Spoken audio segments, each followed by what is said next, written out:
California's record drought isn't just drying out the land, it's making it rise. A new study from Scripps Institution of Oceanography reveals that massive water loss is causing the entire western United States to spring upward.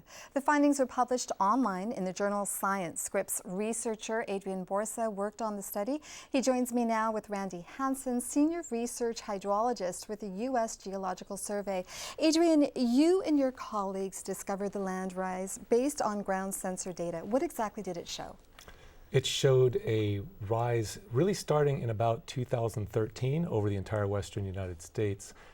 Elsewhere, there was actually rise occurring in Southern California before then, but this rise was about 4 millimeters on average and quite dramatic in the mountains, 15 millimeters or so.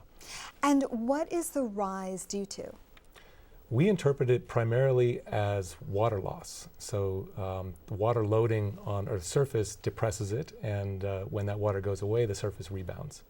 Okay, so Randy, Adrian says that the actual rise is about 15 millimeters or so, which is about half an inch. How significant is that rise in terms of the effects?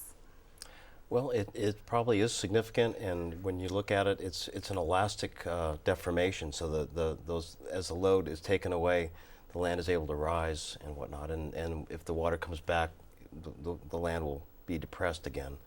So we're seeing that as an artifact of the drought. So what is the impact on roads and infrastructure of a half an inch rise? Well, I think, correct me if I'm wrong on this, most of that's occurring in the more mountainous regions and not in the valleys. In the valleys, we're seeing the opposite, where they're pumping groundwater, whatnot. We're actually seeing the land fall, the land subsidence. So has there been any kind of determination made as to whether this is due to over-pumping of groundwater? Well, this is really an artifact of the natural replenishment of the water in the mountainous areas, is what Adrian and his colleagues have been looking at. Out in the valleys, they're actually just pumping the groundwater regardless of climate and just driven by demand.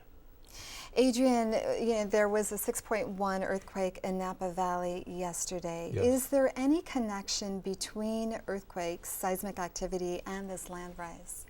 There was a recent study that showed a connection. We took a look at that for that purpose, and we did not see anything. What we saw was about a week's worth of additional stressing on these faults due to the water loading, which we interpreted as not being significant. The earthquake itself, this Napa earthquake, is I think, characteristic for that area. It's a very seismically active area. And how do you expect this information to be used? What I'm hoping is that California's and Western water resource managers would be able to use this as an additional tool in their observations to understand what's happening with water usage and water changes. And what about groundwater in this area, in the San Diego County region? What's the status of pumping, overpumping, or just land rise in general? Well, we don't get a lot of our water from groundwater in San Diego County. Actually, I checked some hydrographs before I came over here, and we're about a foot decline more than normal for this time of year. So we really are relying heavily on imported water and our surface water reservoirs and whatnot for the majority of our water, and very little groundwater at this point. So there's land rise, but there's also falling land, right? I mean, is the soil depressing as a result of the drought? So withdrawal from the subsurface aquifers will result in collapse deep down, which shows up as subsidence on the surface. For our study, we excluded those stations. That effect is very local to where the extraction is occurring. The uplift from this elastic rebound is a much broader signal. So we're able to actually get a measurement of what's happening even though we exclude stations over aquifers. And if the drought ends, and we all expect it to end at some point, will the ground then shift again and get lower? Absolutely. In fact, what we see in 2011, which was a quite wet year in California, was subsidence. And that was one of the clues that we were actually, in fact, seeing water changes, because we saw both subsidence and uplift, all of which we could tie back to observed precipitation changes. And Randy, how long will it take the groundwater to be replenished?